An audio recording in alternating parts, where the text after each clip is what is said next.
ਸਾਰੇ ਹੀ ਕਿਸਾਨ ਵੀਰਾਂ ਨੂੰ ਸਤਿ ਸ਼੍ਰੀ ਅਕਾਲ, ਰਾਮ ਰਾਮ।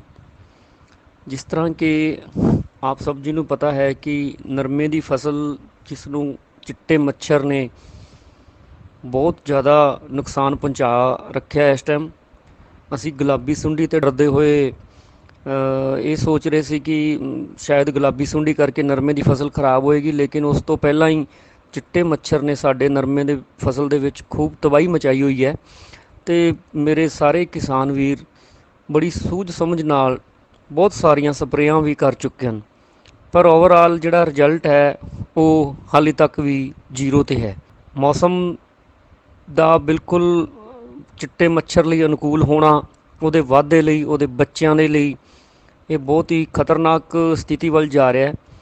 ਯੂਨੀਵਰਸਿਟੀ ਦੇ ਸਾਇੰਟਿਸਟ, ਖੇਤੀਬਾੜੀ ਵਿਭਾਗ ਇਸ ਚੀਜ਼ ਦੇ ਵਿੱਚ ਲੱਗੇ ਹੋਏ ਨੇ ਕਿ ਕਿਤੇ ਨਾ ਕਿਤੇ ਕਰਕੇ ਇਸ ਚੀਜ਼ ਨੂੰ ਰੋਕ ਲਿਆ ਜਾਵੇ ਅਤੇ ਨਵੀਆਂ ਜਿਹੜੀਆਂ ਹੈਗੀਆਂ ਨੇ ਜੋ ਵੀ ਸਿਫਾਰਸ਼ ਦਵਾਈਆਂ ਨੇ ਉਹਨਾਂ ਵੱਲੋਂ ਇਹ ਕਿਹਾ ਜਾ ਰਿਹਾ ਕਿ ਨਰਮੇ ਦੀ ਫਸਲ ਜਿਹੜੀ ਹੈ ਇਸ ਟਾਈਮ ਜਿਸ ਤਰ੍ਹਾਂ ਕਹਿ ਦਈਏ ਨਾ ਆਪਾਂ ਕਿ ਆਪਾਂ ICU ਦੇ ਵਿੱਚ ਹੈਗੇ ਹਾਂ, ਉਸ ਹਾਲਾਤ ਦੇ ਵਿੱਚ ਹੈਗੀ ਆ ਬਹੁਤ ਸਾਰੇ ਇਲਾਕੇ ਦੇ ਵਿੱਚ, ਖਾਸ ਕਰਕੇ ਖੂਹੀਆਂ ਸਰਵਰ ਬਲਾਕ ਅਤੇ ਜਿਹੜਾ ਹੈਗਾ ਕੱਲੂ ਸਰਕਲ ਦਾ ਬਲਾਕ ਹੈ, ਜਿੰਨੇ ਵੀ ਹੈਗੇ ਨੇ ਪਿੰਡ ਉਹਨਾਂ ਦੇ ਵਿੱਚ ਹੁਣ ICU ਦੇ ਵਿੱਚੋਂ ਕੱਢਣ ਦੇ ਲਈ ਸਾਨੂੰ ਬਹੁਤ ਕੁਝ ਸੋਚ ਸਮਝ ਨਾਲ ਚੱਲਣਾ ਪੈਣਾ।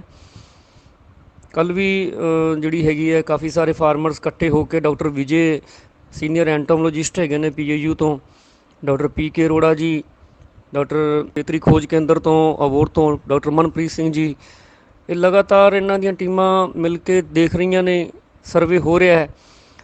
ਜਿਹੜੀਆਂ ਉਹਨਾਂ ਵੱਲੋਂ ਅੱਜ ਸਪੈਸ਼ਲ ਤੌਰ 'ਤੇ ਫਿਰ ਇੱਕ ਰਿਕੁਐਸਟ ਕੀਤੀ ਜਾ ਰਹੀ ਹੈ ਕਿ ਜਿਹੜਾ ਇਹ ਟਾਈਮ ਚੱਲ ਰਿਹਾ ਹੈ ਇਸ ਦੇ ਵਿੱਚ ਆਪਾਂ ਨੂੰ ਸਭ ਤੋਂ ਪਹਿਲਾਂ ਕਿਸਾਨ ਵੀਰ ਪੋਲੋ ਸਪਰੇਅ ਜਿਹੜੀ ਹੈਗੀ ਹੈ ਉਹਦੀ ਸਪਰੇਅ ਕਰਨ। ਪੋਲੋ ਪਾਊਡਰ ਫਾਰਮ 'ਚ ਮਿਲਦੀ ਹੈ ਜਾਂ ਪੋਲੋ ਜਿਪ ਮਿਲਦੀ ਹੈ, ਉਸ ਨੂੰ 200 ml ਨੂੰ 200 ਲੀਟਰ ਪਾਣੀ, ਸਿੱਧਾ ਸਿੱਧਾ ਹੈ ਕਿ 1 ml 1 ਲੀਟਰ 'ਚ ਆ ਗਈ। ਹੁਣ ਕਈ ਕਿਸਾਨ ਵੀਰ 200 ਲੀਟਰ ਪਾਣੀ ਪਾ ਰਹੇ ਨੇ, ਕਿਸੇ ਦੇ 150 ਵੀ ਪੈ ਰਿਹਾ ਹੈ। ਉਸ ਹਿਸਾਬ ਨਾਲ ਆਪਾਂ ਦਵਾਈ ਪਾਉਣੀ ਹੈ 200 ml 200 ਲੀਟਰ ਪਾਣੀ ਦੇ ਵਿੱਚ ਕਰਕੇ, ਅਤੇ ਪੋਲੋ ਜਿਹੜੀ ਦਵਾਈ ਹੈ ਉਹਦੇ ਨਾਲ ਆਪਾਂ ਉੜਦੇ ਹੋਏ ਮੱਛਰ ਨੂੰ ਕੰਟਰੋਲ ਕਰਨਾ ਹੈ। ਇਹ ਜਲਦੀ ਤੋਂ ਜਲਦੀ ਕਰਕੇ ਇਸ ਤੋਂ ਤੀਸਰੇ ਜਾਂ ਚੌਥੇ ਦਿਨ ਜੋ ਸਿਫਾਰਿਸ਼ ਕਿਹਾ ਹੈ ਲੈਨੋ ਦਵਾਈ, ਲੈਨੋ ਜ਼ਰੂਰ ਕਰਨੀ ਹੈ ਤਾਂ ਜੋ ਉਹਨਾਂ ਦੇ ਜਿਹੜੇ ਬੱਚੇ ਨੇ ਜੋ ਪੱਤਿਆਂ ਦੇ ਥੱਲੇ ਨਿੰਫ ਹੈਗੇ ਆ ਉਹਨਾਂ ਦੀ ਜਿਹੜੀ ਹੈਗੀ ਹੈ ਪਾਪੂਲੇਸ਼ਨ ਖ਼ਤਮ ਹੋ ਸਕੇ।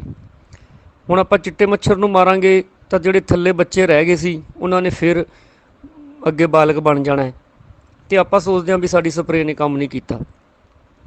ਦੋਨਾਂ ਨੂੰ ਮਾਰਨਾ ਬਹੁਤ ਜ਼ਰੂਰੀ ਹੈ। ਪਹਿਲਾਂ ਪੋਲੋ, ਉਸ ਤੋਂ ਤੀਸਰੇ ਹੀ ਦਿਨ ਲੈਨੋ। ਇਸ ਤੋਂ ਤੁਰੰਤ ਬਾਅਦ ਆਪਾਂ ਨੂੰ 2 ਕਿਲੋ ਯੂਰੀਆ 100 ਲੀਟਰ ਪਾਣੀ ਦੇ ਵਿੱਚ 1 ਕਿੱਲੇ ਲਈ ਲਗਭਗ, ਅਤੇ ਨਾਲ ਚਿਲੇਟਿਡ ਜਿੰਕ 100 ਗ੍ਰਾਮ ਜਾਂ ਦੂਸਰਾ ਜਿੰਕ ਮਿਲਦਾ, ਉਸ ਦੀ ਮਾਤਰਾ ਮੈਨੂੰ ਯਾਦ ਨਹੀਂ, ਲੇਕਿਨ ਚਿਲੇਟਿਡ ਜਿੰਕ ਅਤੇ ਯੂਰੀਆ ਜਿਹੜੀ ਹੈ ਉਸ ਦੀ ਸਪਰੇਅ ਕਰਨੀ ਹੈ ਤਾਂ ਜੋ ਆਪਣੀ ਫਸਲ ਨੂੰ ਕੁਛ ਟੋਨਿਕ ਮਿਲ ਸਕੇ।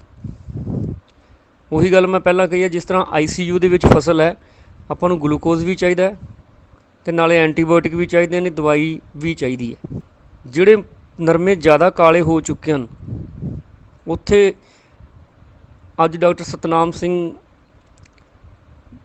ਫਰੀਦਕੋਟ ਤੋਂ ਸੀਨੀਅਰ ਵਿਗਿਆਨੀ ਨੇ, ਉਹਨਾਂ ਨਾਲ ਹੋਈ ਗੱਲਬਾਤ ਤੋਂ ਉਹਨਾਂ ਨੇ ਕਿਹਾ ਕਿ ਬਲੂ ਕਾਪਰ ਦੀ ਸਪਰੇਅ ਜਿਹੜੀ ਹੈਗੀ ਹੈ ਬਲਾਈਟੌਕਸ, ਟਾਟਾ ਕੰਪਨੀ ਦਾ ਜਿਹੜਾ ਬਲਾਈਟੌਕਸ ਆਉਂਦਾ ਹੈ ਉਸ ਦੀ ਜ਼ਰੂਰ ਸਪਰੇਅ ਕੀਤੀ ਜਾਵੇ ਤਾਂ ਜੋ ਜਿਹੜੀ ਕਾਲਖ ਹੈ ਉਹ ਖ਼ਤਮ ਹੋ ਸਕੇ। ਕਿਸੇ ਵੀ ਹੀਲੇ ਦੇ ਵਿੱਚ ਆਪਾਂ ਨੂੰ ਇਹ ਫਸਲ ਬਚਾਉਣੀ ਪੈਣੀ ਹੈ। ਤੁਹਾਡੇ ਫਸਲਾਂ ਦੀ ਤਰ੍ਹਾਂ ਹੀ ਮੇਰੇ ਖੇਤ ਦੇ ਵੀ ਹਾਲ ਇਹੀ ਨੇ, ਮਾੜੇ ਹੀ ਹਨ, ਪਰ ਆਪਾਂ ਨੂੰ ਸੋਚ ਸਮਝ ਕੇ ਚੱਲਣਾ ਪਏਗਾ। ਆਪਾਂ ਬਹੁਤ ਕੁਛ ਕਰਕੇ ਦੇਖ ਲਿਆ, ਮਿਸ਼ਰਣ ਬਣੀਆਂ ਹੋਈਆਂ ਸਪਰੇਆਂ ਵੀ ਕਰਕੇ ਦੇਖ ਲਈਆਂ, ਸਭ ਕੁਛ ਕੀਤਾ, ਪਰ ਅੱਜ ਸਪੈਸ਼ਲ ਤੌਰ 'ਤੇ ਰਿਕੁਐਸਟ ਕੀਤੀ ਗਈ ਹੈ ਕਿ ਕਿਸਾਨ ਵੀਰ ਇਸ ਚੀਜ਼ ਨੂੰ, ਇਸ ਸਿਸਟਮ ਨੂੰ ਜ਼ਰੂਰ ਅਪਣਾਉਣ। ਸੋ ਮੇਰੀ ਸਾਰਿਆਂ ਅੱਗੇ ਹੱਥ ਜੋੜ ਬੇਨਤੀ ਹੈ ਕਿ ਪਹਿਲਾਂ ਪੋਲੋ 200 ਗ੍ਰਾਮ 200 ਲੀਟਰ ਪਾਣੀ ਦੇ ਵਿੱਚ, ਉਸ ਤੋਂ ਬਾਅਦ ਲੈਨੋ ਜਾਂ ਓਬਰੋਨ, ਪਰ ਲੈਨੋ ਦੇ ਰਿਜ਼ਲਟ ਆਪਾਂ ਦੇਖੇ ਕਾਫੀ ਚੰਗੇ ਨੇ, ਲੈਨੋ ਉਸ ਨੂੰ ਕੀਤਾ ਜਾਵੇ। ਉਸ ਤੋਂ ਬਾਅਦ ਨਿਊਟ੍ਰੀਸ਼ਨ ਲਈ ਯੂਰੀਆ ਪਲੱਸ ਜ਼ਿੰਕ, ਇਸ ਦੀ ਸਪਰੇਅ ਕੀਤੀ ਜਾਵੇ। ਮੈਗਨੀਸ਼ੀਅਮ ਸਲਫੇਟ ਦੀ ਵੀ ਆਪਾਂ ਨੂੰ ਬਹੁਤ ਸਖਤ ਜ਼ਰੂਰਤ ਪੈਣੀ ਹੈ, ਅਤੇ 13-0-45 ਆਪਾਂ ਵੀ ਕਰਨੇ ਹਨ। ਮੈਗਨੀਸ਼ੀਅਮ ਸਲਫੇਟ ਜਿਹੜੇ ਪੱਤਿਆਂ ਦੀ ਲਾਲੀ ਆ ਰਹੀ ਹੈ ਉੱਪਰ ਭਾਰੀ ਬਰਸਾਤ ਦੇ ਨਾਲ, ਉਸ ਨੂੰ ਕੰਟਰੋਲ ਕਰੇਗਾ। ਇਸ ਕਰਕੇ ਆਪਾਂ ਮੈਗਨੀਸ਼ੀਅਮ ਸਲਫੇਟ ਨੂੰ ਲੈਨੋ ਦਵਾਈ ਦੇ ਨਾਲ ਮਿਲਾ ਕੇ ਕਰ ਸਕਦੇ ਹਾਂ। ਸਾਰੇ ਕਿਸਾਨ ਵੀਰ ਇਸ ਚੀਜ਼ ਨੂੰ ਜ਼ਰੂਰ ਫੋਲੋ ਕਰਨ। ਮੇਰੀ ਸਾਰਿਆਂ ਅੱਗੇ ਇਹੀ ਰਿਕੁਐਸਟ ਹੈ ਕਿ ਇਹ ਜਿਹੜੀ ਹੈ ਹਦਾਇਤ ਸਮਝ ਲਓ, ਭਾਵੇਂ ਰਿਕੁਐਸਟ ਸਮਝ ਲਓ, ਇਹ ਯੂਨੀਵਰਸਿਟੀ ਵੱਲੋਂ ਸਾਰੇ ਕਿਸਾਨ ਵੀਰਾਂ ਲੱਗੇ ਪਹੁੰਚਾਉਣ ਲਈ ਕਿਹਾ ਗਿਆ ਹੈ, ਅਤੇ ਪਲੀਜ਼ ਆਪਾਂ ਸਾਰੇ ਇਸ ਚੀਜ਼ ਨੂੰ ਫੋਲੋ ਕਰੀਏ ਤਾਂ ਜੋ ਨਰਮੇ ਦੀ ਫਸਲ ਬਚਾਈ ਜਾ ਸਕੇ।